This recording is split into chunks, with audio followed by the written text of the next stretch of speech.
बसंत ज्ञान सागर में आप सभी भक्तों का स्वागत है। आइए आज हम सभी सुनते हैं शिव भक्त उपमन्यु की पौराणिक कथा। तो जो भी महादेव के भक्त हैं इस कथा को पूरा सुने और महादेव आप सभी की सभी मनोकामना पूर्ण करें। तो आइए सुनते हैं शिव भक्त की उपमन्यु की पौराणिक कथा। शिव भक्त उपमन्यु किस प्रकार दूध पाने के लिए शिव आराधना करके सब कुछ पा लिया, इसका वर्णन हमें शिव पुराण में मिलता है। कथा कुछ इस प्रकार है। एक बार ऋषिगणों ने वायुदेव से पूछा, हे वायुदेव, आप हमें भगवान शिव के परम भक्त उपमन्यु की भक्ति के विषय में बताइए। वायुदेव बोले, हे मुनियों, उपमन्यु बचपन से ही परम तपस्वी हुए हैं। उपमन्यु परम तपस्वी व्याघ्रपाद मुनि के पुत्र थे। भगवान शिव की परम भक्ति के कारण ही उन्हें शिव पुत्र कार्तिक एवं गणेश के सम्मान शास्त्रों एवं ज्ञान की प्राप्ति हुई। जब उपमन्यु छोटे बच्चे थे तब उनकी माँ उनके पीने के लिए दूध का प्रबंध भी नहीं कर पाती थी। एक दिन जब उपमन्यु दूध पीने के लिए हट करने लगे तो माँ ने भुने पीसे अनाज का आटा घोल कर दिया। उपमन्यु ने उसे पीने से मना कर दिया। वह जान चुके थे कि उसकी माँ दूध के नाम पर जो दे रही है वह दूध नहीं है। उपमन्यु ने कहा, यह दूध नहीं है माँ, मुझे दूध चाहिए, मैं दूध पीऊंगा। अपने पुत्र की बातें सुनकर माता की आंखों में आंसू आ गए और बोली, पुत्र, शिव भक्ति के बिना किसी भी वस्तु की प्राप्ति नहीं होती। इस संसार में सब कुछ उन्हीं की इच्छा से होता है। भला हम वनों में रहने वालों को दूध कहाँ से मिलेगा? तुम रोना बंद करो, इससे मुझे दुख पहुँचता है। तब अपनी माता के इस प्रकार के वचनों को सुनकर वह बालक उपमन्यु बोला, माते, मैं शिव जी को प्रसन्न करके ही दूध प्राप्त करूंगा। आप मुझे बताएं, शिव कहाँ रहते हैं और कैसे प्रसन्न होते हैं?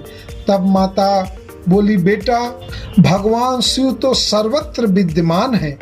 वे ओम नमः शिवाय मंत्र द्वारा प्रसन्न होते हैं। माता ने समझाकर उपमन्यु को शांत करा दिया, परंतु बालक का जिज्ञासु मन शांत न हुआ। उसने अपने मन में शिव जी के दर्शन करने का निश्चय कर लिया था। उस रात जब वह अपनी माता के साथ सोया था तभी उसकी आँख खुली और उसे लगा जैसे शिव जी उसे बुला रहे हैं। वह रात को ही घर से निकल गया। बालक ओम नमः शिवाय का जाप करता हुआ वनों में चला गया। उसे न तो वन में भटक जाने का भय था, न ही किसी हिंसक पशु द्वारा खा लिए जाने का चिंता थी। उसके मन में तो उस समय सिर्फ और सिर्फ भगवान शिव के साक्षात्कार का ही संकल्प था। चलते चलते ही रास्ते में उसे एक शिवालय दिखाई दिया। बालक उपमन्यु ने शिवालय में प्रवेश किया और ओम नमः शिवाय का जाप करते हुए शिव जी के मूर्ति से लिपट गया। मूर्ति से लिपटकर वह रोता रहा। इस प्रकार 3 दिन बीत गए। बालक बेहोशी में भी मंत्र का जाप करता रहा। एक पिशाच ने उस बालक को बेहोश देखा तो वह अपनी भूख शांत करने के लिए उसे उठा ले गया, परंतु शिव कृपा से एक सांप ने आकर पिशाच को डस लिया। जब वह होश में आया तो अपने को शिव मूर्ति के सामने न पाकर वह दुखी हुआ। वायुदेव बोले, हे ऋषिगण, बालक उपमन्यु रोते हुए भगवान शिव को ढूंढने लगा। उस समय वह भूख और प्यास से व्याकुल था। भगवान शिव ने जब दिव्य दृष्टि से देखा कि उनका परम भक्त उपमन्यु उनके दर्शनों के लिए भटक रहा है तो वे तुरंत उठकर जाने लगे। तभी देवी पार्वती जी उन्हें रोककर पूछने लगी, स्वामी, आप कहाँ जा रहे हैं? तब शिव जी बोले, हे देवी, मेरा भक्त उपमन्यु मुझे पुकार रहा है। उसकी माँ भी रोती हुई उसे ही ढूंढ रही है, मैं वहीं जा रहा हूँ। शिव जी यह बता ही रहे थे कि सब देवता वहाँ जा पहुँचे। उन्होंने भगवान शिव पार्वती को प्रणाम किया और उन्हें संसार में अमंगल कारक दुर्भिक्ष का कारण पूछा। तब शिव जी ने उन्हें बताया कि उपमन्यु की तपस्या पूरी हो चुकी है और मैं उसे ही वर देने जा रहा हूँ। तुम लोग अपने अपने स्थान को जाओ। यह कहकर शिव जी देवराज इंद्र का रूप धारण करके ऐरावत हाथी पर सवार होकर बालक उपमन्यु के पास गए। भगवान शिव इंद्र के रूप में उपमन्यु के पास पहुंचकर बोले, बालक, हम तुम्हारे तप से प्रसन्न हैं, मांगो, क्या मांगना चाहते हो। उपमन्यु ने हाथ जोड़कर देवेंद्र को प्रणाम किया और बोला, हे देवेंद्र, आप मुझे भगवान शिव की भक्ति का श्रद्धा प्रदान कीजिए। यह सुनकर इंद्र रूपी शिव जानबूझकर अपनी निंदा करने लगे। यह सुनकर बालक उपमन्यु को क्रोध आ गया और उसने उन्हें उसी वक्त वहां से चले जाने के लिए कहा। उपमन्यु की शिव भक्ति से प्रसन्न होकर शिव जी ने उसे साक्षात दर्शन दिए।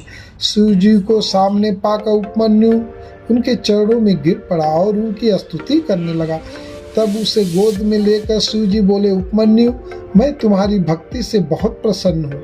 मेरी कृपा से तुम्हारे सभी कष्ट दूर हो जाएंगे, तुम्हारा परिवार धनी हो जाएगा तथा तुम्हें दूध, घी, शहद आदि वस्तुओं की कोई कमी नहीं रहेगी। फिर शिव पार्वती ने उपमन्यु को अविनाशी ब्रह्मा विद्या, रिद्धि, सिद्धि प्रदान की और उन्हें पशुपत व्रत का तत्व ज्ञान दिया और सदा यौवन संपन्न रहने का आशीर्वाद प्रदान किया।